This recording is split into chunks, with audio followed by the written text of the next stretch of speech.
श्री रामकृष्ण का आकर्षण। लेखक स्वामी अलोकानंद जी। रामकृष्ण अद्वैत आश्रम वाराणसी। अनुवाद अवधेश प्रधान वाराणसी। गतांग से आगे। गोपाल की माँ। अघोरमणि देवी गोपाल की माँ के नाम से सुपरिचित हैं। कामरहाटी में पटलडांगा के गोविंद चंद्र दत्त की ठाकुरबाड़ी यही बाल विधवा अघोरमणि का आश्रय था। दत्त की पत्नी ठाकुर सेवा में हमेशा व्यस्त रहती। उनकी संगिनी थी अघोरमणि। दत्त लोगों की ठाकुरबाड़ी के दक्षिणी भाग में एक छोटी सी कोठरी में अघोरमणि प्राय 30 वर्ष से जप तप इत्यादि करती हुई गोपाल की सेवा करती आ रही थी। दत्त की पत्नी के साथ वे एक बार काशी, गया, मथुरा, वृंदावन, प्रयाग आदि तीर्थों का दर्शन कर आई थी। 1884 ईस्वी का अगहन महीना। दत्त गृहिणी ने श्री रामकृष्ण परमहंस का नाम सुन रखा था। साधु संघ की उनकी प्रबल इच्छा थी। उस पर भी एक परमहंस इतने निकट रहते हैं। संगिनी अघोरमणि को साथ लेकर एक शुभ दिन को नौका के द्वारा वे दक्षिणेश्वर में उपस्थित हुई। ध्यान रखना होगा कि उस समय स्त्रियां सब जगह बेरोक टोक नहीं जा सकती थीं। दक्षिणेश्वर में पहुंचते ही श्री रामकृष्ण ने उनको सादर स्वीकार किया। उन्होंने उन्हें अपने कमरे में बैठाकर कुछ उपदेश देकर और भजन सुनाकर पुनः आने का आमंत्रण देते हुए उस दिन विदा कर दिया।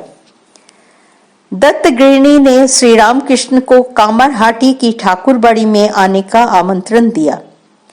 श्री रामकृष्ण भी आमंत्रण स्वीकार करके बाद में एक दिन वहां गए और संकीर्तन, नृत्य आदि किया और प्रसाद ग्रहण करके लौट आए। प्रथम दर्शन के दिन अघोरमणि के मन में श्री रामकृष्ण के प्रति एक प्रबल आकर्षण अनुभव हुआ। उन्होंने सोचा, ये अच्छे हैं, सच्चे साधु भक्त हैं और इनके निकट फिर समय मिलने पर आऊंगी। कुछ ही दिनों बाद उनके मन में श्री रामकृष्ण की चिंता जागृत हुई। साथ ही साथ उसी आकर्षण में वे एकाकी जप करते करते दक्षिणेश्वर चल पड़ी। साथ में 2-3 पैसे के सस्ते संदेश मिठाई ले गए। ब्रजधाम में जैसे गोपियां सब कुछ भुलाकर दूध माखन लिए हुए गोपाल के दर्शन को जाती, उसी प्रकार का उनका भाव था। दक्षिणेश्वर में पहुंचते ही श्री रामकृष्ण ने कहा, आई हो, मेरे लिए क्या लाई हो, दो। अघोरमणि लज्जित हो गई।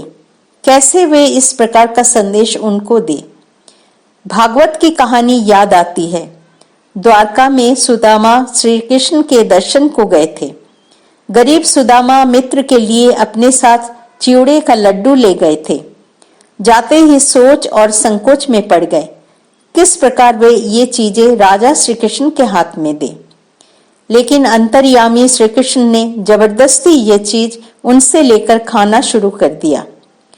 यहाँ श्री रामकृष्ण ने भी यही संदेश मिठाई परम तृप्ति के साथ खाया। साथ ही साथ वृद्धा को परामर्श दिया, तुम पैसा खर्च करके संदेश क्यों लाती हो, नारियल के लड्डू बना लेना, वही 1-2 आते समय लेती आना। न हो तो तुम अपने हाथों से जो कुछ पकाना, लौकी की सब्जी, चच्चड़ी, आलू बैगन बड़ी के साथ सहजन की तरकारी, वही लेती आना। तुम्हारे हाथ का पकाया हुआ खाने की बड़ी इच्छा है। साधु दर्शन को लोग आते हैं यह सोचकर कि कुछ धर्म की बातें सुनने को मिलेंगी, लेकिन यह तो उल्टी बात हुई, बस खाना खाना।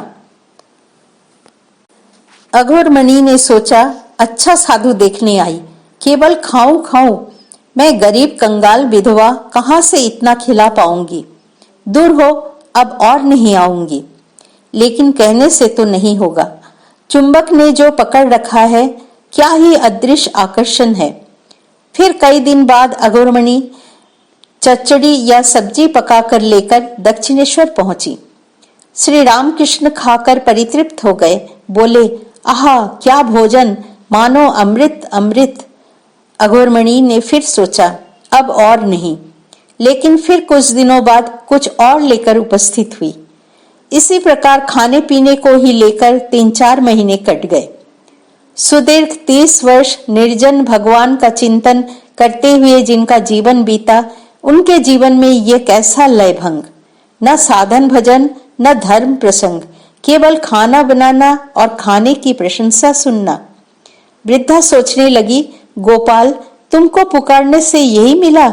ऐसे साधु के पास ले आए जो केवल खाना चाहता है। अब नहीं आऊंगी। लेकिन चिंतन करना ही तो सार है। वो क्या ही विषम आकर्षण है, दूर जाने पर फिर खींच लेता है। अघोरमणि इतने दिन से जिनका मानसिक चिंतन करती आ रही थी, वे रक्त मांस के शरीर में प्रत्यक्ष उपस्थित हैं और उनके हाथ का भोजन खाकर तृप्त हो रहे हैं, यह बात वे उस समय भी समझ नहीं पाई थी। वे सोच रही थी श्री रामकृष्ण दक्षिणेश्वर के साधु हैं, लेकिन वे तो एकाधार में अघोरमणि के इष्ट ही हैं। इसलिए इस आकर्षण का उल्लंघन करना उनके बस की बात नहीं। अंत में वो दिन आया, 1884 ईस्वी का वसंत। रोज की तरह अघोरमणि रात 3 बजे जप में बैठ गई। जप की समाप्ति के बाद प्राणायाम कर रही थी, तभी देखा कि श्री रामकृष्ण उनकी बाईं ओर बैठे हुए हैं। बाद की घटना भक्त मालिका में इस प्रकार है। उनके दाहिने हाथ की मुट्ठी बंद थी और मुख पर मृदु हास्य था। जैसा दक्षिणेश्वर में देखा था, ठीक वैसा। सोचा, यह क्या, इस समय ये कहां से किस प्रकार आ गए? अवाक होकर सोचते सोचते वृद्धा ने जैसे ही साहस करके अपने बाएं हाथ से ठाकुर का बायां हाथ पकड़ा, इतने में वो मूर्ति अचानक अंतर्धान हो गई और उस स्थान पर दर्शन दिया 10 महीने के शिशु ने, सचमुच के गोपाल ने। वो रेंगते घिसटते एक हाथ उठाकर वृद्धा के मुंह की ओर देखकर बोला, माँ, माखन दो। ब्राह्मणी तो ये देख सुनकर स्तंभित रह गई। यह क्या बात हुई? वे चित्कार करती हुई रोकर बोली, बेटा, मैं दुखिनी कंगालिनी हूँ, मैं तुम्हें क्या खिलाऊंगी? दूध माखन कहाँ से पाऊंगी बेटा? उस अद्भुत गोपाल ने तो भ्रूक्षेप भी नहीं किया, वो तो खाएगा ही। तब शिखर से नारियल का लड्डू लेकर बोली, बेटा गोपाल, मैंने तुमको ये तुच्छ वस्तु खाने को दी, इसलिए मुझको ऐसा खाने को मत देना। जब उस दिन और न हुआ, गोपाल की अपूर्व लीला चलने लगी। वो गोद में बैठकर माला निकाल लेता, कंधे पर बैठकर घर भर में घूमता फिरता। जैसे ही सवेरा हुआ, वैसे ही गोपाल की माँ पागलिनी की भांति दक्षिणेश्वर की ओर चल पड़ी। गोपाल को सीने से लगाकर चलते चलते देखने लगी, गोपाल के 2 लाल लाल गुलाबी पैर छाती के ऊपर झूल रहे हैं। सवेरे 7 बजे अघोरमणि दक्षिणेश्वर में पहुंची और जाकर ठाकुर के पास बैठी। भावाविष्ट ठाकुर भी उनके गोद में बैठकर खीर, मलाई, मक्खन खाने लगे। बाद में भाव संवरण होने पर श्री रामकृष्ण छोटी चौकी पर बैठे और भावाविष्ट अघोरमणि ब्रह्मा नाचे, विष्णु नाचे और नाचे शिव इत्यादि गाते गाते नाचती रही और बोली, अभी गोपाल जो मेरी गोद में था, अभी तुम्हारे भीतर प्रवेश कर गया, अब ये बाहर आ गया। आ बेटा, दुखिनी माँ के पास आ। उपस्थित भक्तों से वृद्धा की यह अवस्था देखकर श्री रामकृष्ण ने कहा, देखो देखो, आनंद से परिपूर्ण हो गई है। उसका मन इस समय गोपाल लोक में चला गया है। स्वामी गंभीरानंद ने बहुत सही लिखा है, गोपाल ने इस प्रकार कभी ठाकुर के साथ मिश्रित और कभी बाल्य लीला की तरंग उठाकर एक ओर जिस तरह श्री रामकृष्ण को गोपाल रूप में प्रत्यक्ष कराया, दूसरी ओर उसी तरह गोपाल की माँ को विमुक्त कर दिया। अघोरमणि आज से सचमुच गोपाल की माँ हो गई और ठाकुर भी उनको इसी नाम से पुकारने लगे। अंत में पूर्ण शरणागति। कुछ दिनों बाद अघोरमणि दक्षिणेश्वर आई। ठाकुर से कुछ देर बातचीत के बाद नौबत खाने में जप करने बैठी। जप के अंत में प्रणाम करके उठी। ठाकुर पंचवटी की ओर आकर उपस्थित हुए। ठाकुर ने कहा, तुम अब भी इतना जप क्यों करती हो? तुम्हारा तो बहुत हुआ है। गोपाल की माँ ने कहा, जप नहीं करूंगी, मेरा सब हो गया है। ठाकुर, सब हो गया है। गोपाल की माँ, सब हो गया है? ठाकुर, हाँ, सब हो गया है। गोपाल की माँ, कहते क्या हो, सब हो गया है?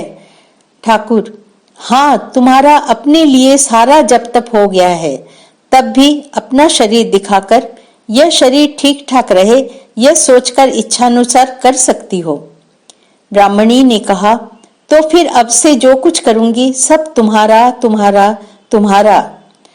सचमुच उस दिन उन्होंने जप की माला गंगा में विसर्जित कर दी।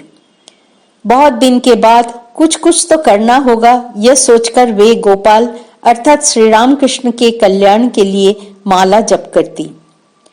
1885 के उल्टा रथ के दिन ठाकुर बलराम मंदिर में भक्तों के साथ आनंद मना रहे थे।